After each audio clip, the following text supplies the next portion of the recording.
communities around Europe, around the world.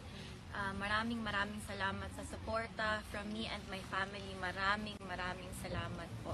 We are grateful for you and sana po hindi kayo tumigil hanggang makauwi si former President Rodrigo Duterte. Katong joke ni PRD nga, dili daw ka mo anhi diri hangtod nga dili ka may mga abogado. Ay, overacting lang na siya. Kabalo man siya na mobisita gyud ko. Di man pud ko musugot nga di makabisita. Okay. Iti may regalo ka para sa ama?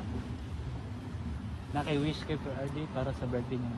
Good health and unta kaon na gyud siya sa ilang pagkaon dira sa sulod di na maginahigulon. Kato lang gyud. Thank you, ma'am. Thank you, ma'am. Thank you. Hangtod ka na sa mo diri, ma'am. Sa mo diri lang. Wala pa. Wala pa, okay. Salamat ha.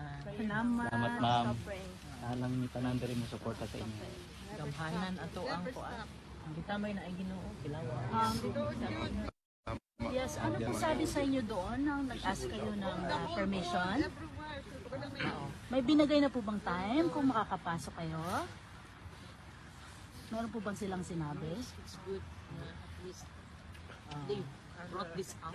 And it's not only for the Filipino communities or Filipinos, it's the whole world. Imagine And the exposure of the reality.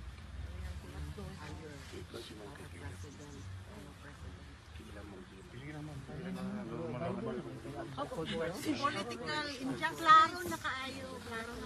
Justice